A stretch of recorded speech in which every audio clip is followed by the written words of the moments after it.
Welcome back. I'm Michael Bull, and this is the Commercial Real Estate Show, where today we're discussing how the changing landscape of spending, employment, and lifestyles impact business and real estate. We'll also share some tips and sources to help you make more informed decisions. Please welcome my next guest. It's Gary Ralston.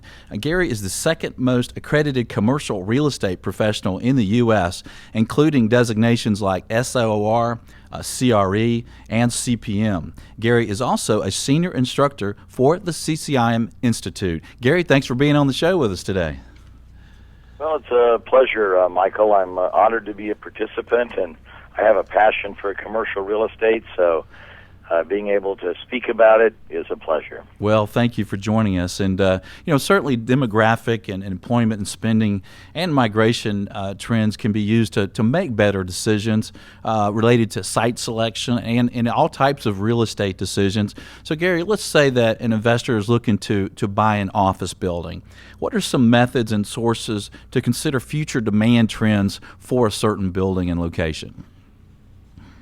Michael, there's a high correlation between employment and the demand for office space. In fact, there are a couple of models that have been developed by real estate analysts in various parts of the country. We use one of those in the CCIM market analysis class to actually disaggregate employment by industrial classification, or NAICS code, North American Industrial Classification System, into the percentage of those employees that are using offices. And so that allows us to estimate the number of office employees in a defined geography. If we know how many office employees there are, we can translate that directly into office demand. The industry uses a ratio of about 250 square feet per person. There are some researchers who say that over time, because of spatial mismatch and companies expanding, contracting, and so forth, the reality is probably closer to 300 square feet. That also would take into account a reasonable long-term vacancy allowance. So bottom line, if you can figure out how many office employees there are and multiply that by 300, you'd know how much office space you need as a general top-line statement. Right, and you can also tell what types of industries are growing in a certain regional area, right? That's true. One of the tools that we use is called shift share analysis, and there's actually a website that the University of Georgia publishes. We're working on creating something similar as a published web link for CCIM.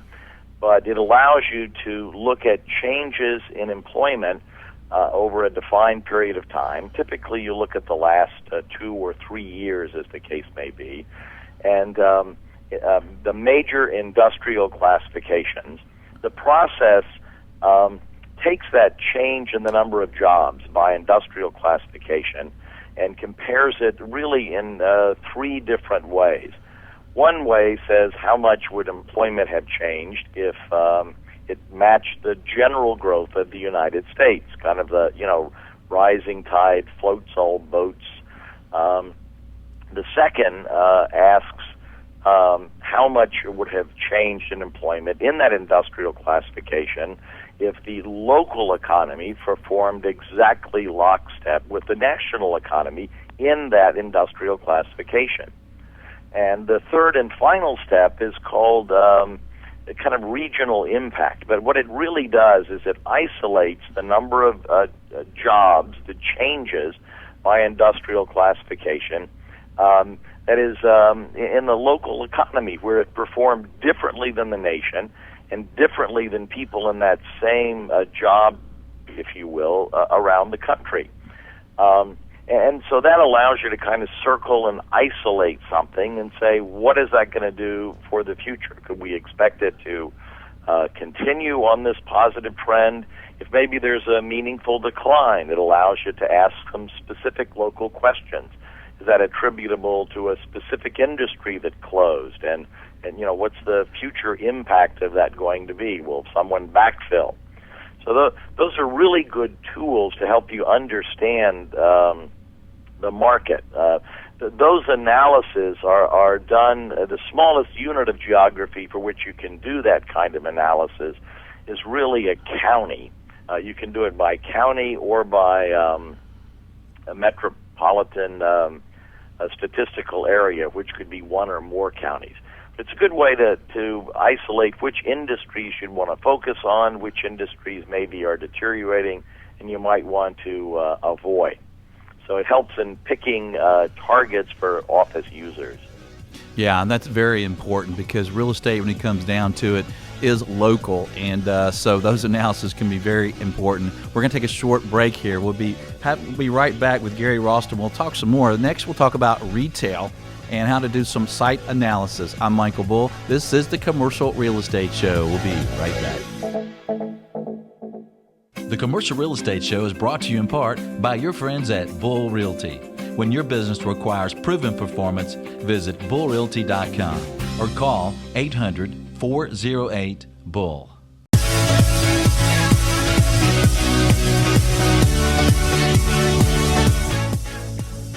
Welcome back to the Commercial Real Estate Show. I'm Michael Bull. Thanks for being with us. We have Gary Ralston on the phone with us, and we're talking about demographics and their impact on business decisions and on real estate. And Gary, let's talk about retail site selection. Whether you're a retailer or you're investing in a business, the right location is key. And retailers are being much more careful about where they place their business. No longer are they thinking, well, the rooftops are just going to come. What are some tips and some sources for looking at the spending habits and best location for a particular retail business? Michael, that's a great question.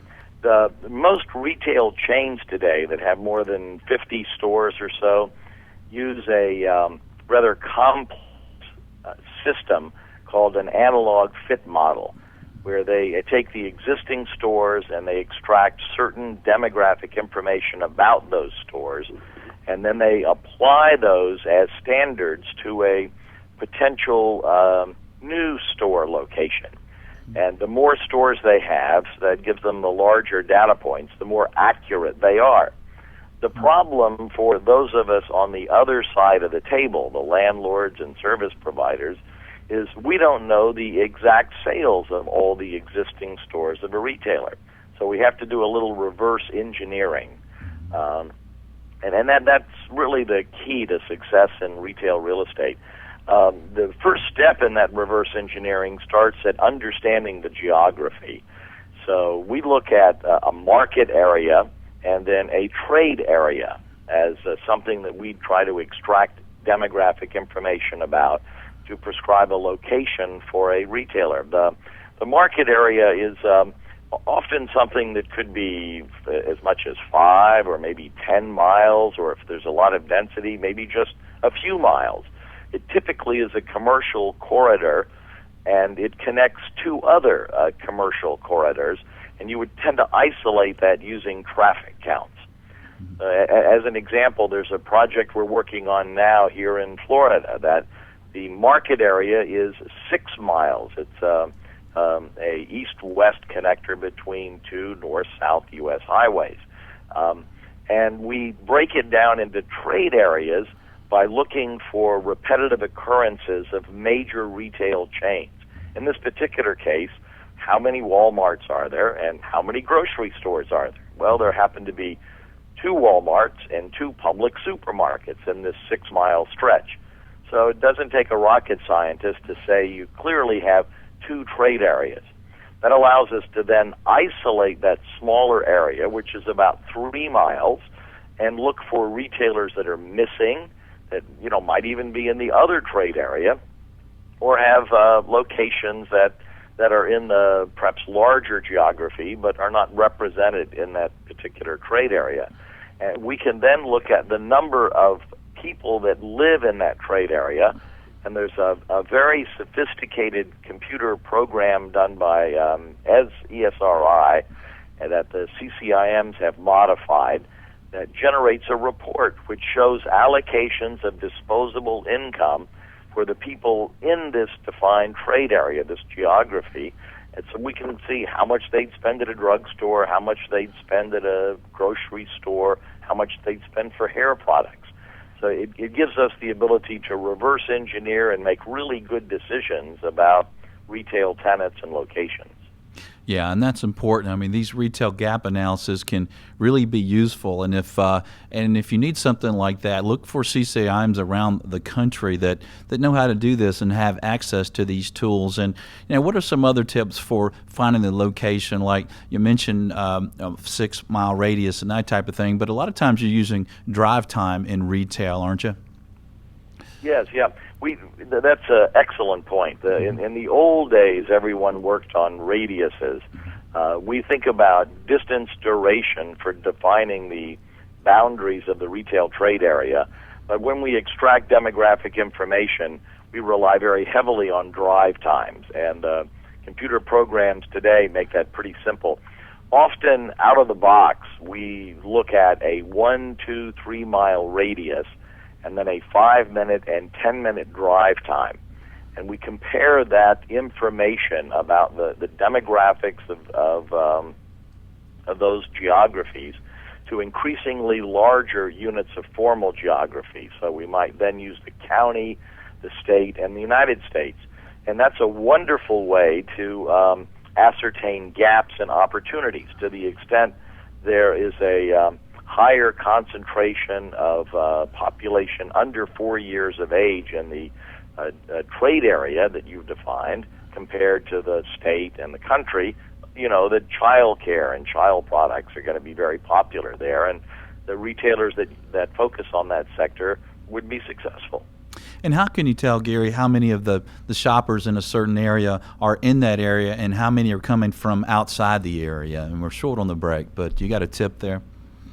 Yeah, that's a good question. That's a leakage gap analysis.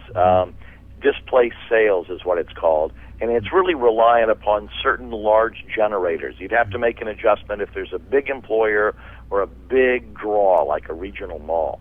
Mm-hmm. That's right, because you might have an outlet mall or you might have a vacation area where a lot of vacationers are, right?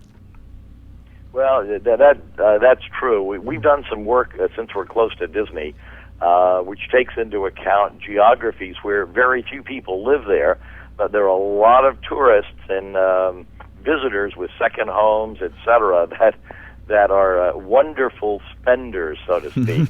So the ratio we use to adjust for that is household and housing units. Yeah, in the country, it's about 12%. Some of those geographies you have to adjust for. Yeah, I know. My wife and child, my daughter, spend a lot when they're down there. Stay tuned. We'll have more from Gary Ralston about the factors of demographics on real estate decisions and business decisions. We'll be right back. The Commercial Real Estate Show is brought to you in part by Florida International University. With FIU's Fast Track system, you can earn your master's in real estate in just 10 months without interrupting your career. Visit FIUonline.com to learn more. That's FIUonline.com.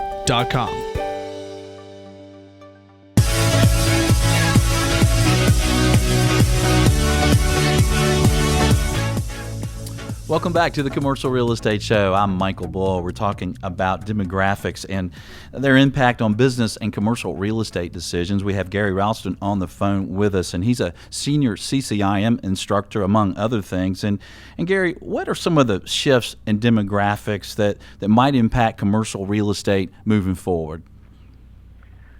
Michael, we often say that real estate is space for people. It's space for people to live in, work in, shop in, store things in.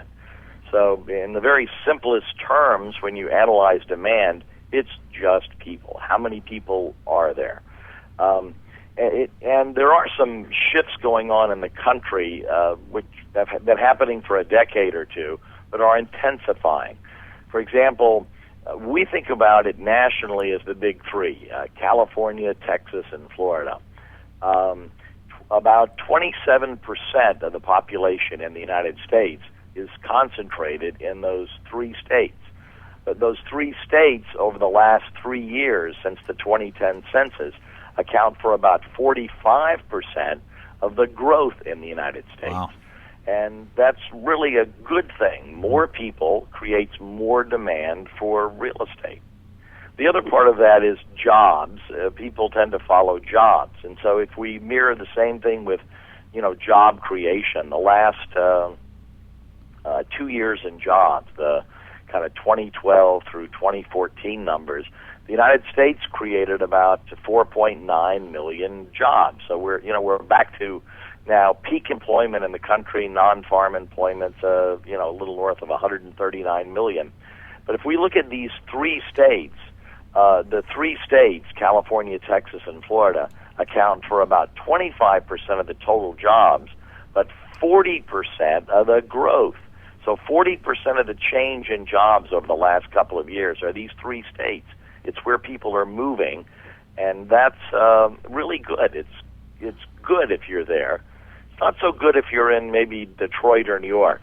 Florida, in fact, is, by some demographers' estimates, actually passing New York, and will now be the third most populous state with about 19.7 million people. So it's nice to be in Florida where the sun shines. It's nice to be in Texas where they're just printing jobs. That's right.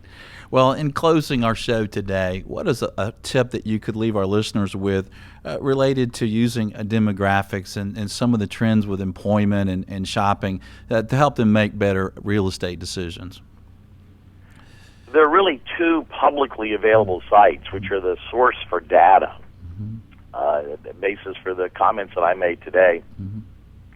The Census Bureau has a subset called Quick Facts, which allows you to extract demographic data for states, for counties, and for cities.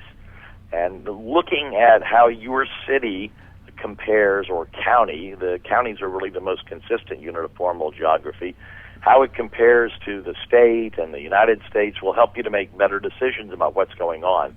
The Bureau of Labor Statistics Economy at a Glance gives you the same information, jobs disaggregated by NAICS code, supersector, down to the county level. And those are some great sources, and we'll put those sources on the website here so that you can grab them. And Gary Ralston, really appreciate you being on the show today. Thanks for your insight. Well, it's a pleasure to always interact with a fellow CCIM, Michael, so thank you very much. Well, thank you, sir. And if you'd like more information from Gary, his website is srdcommercial.com. That's srdcommercial.com. And thanks for being with us this week. Be sure and join us next week. We'll have Brian Bailey with the Fed, and we'll get the Fed's view on commercial real estate. And be sure not to miss a show of special interest to you. Sign up for a once-a-week email announcing the show topic at commercialrealestateshow.com. We have some great shows coming up that we will share the trends and the future of all the different commercial real estate sectors. So thanks for joining us. Until next week, be sure that you always lead, learn, and laugh, and join us for the Commercial Real Estate Show. The Commercial Real Estate Show is brought to you by Florida International University and Bull Realty Commercial Brokerage, a great place to do business. For more information on these companies or to access additional podcasts, videos, or blogs, visit commercialrealestateshow.com.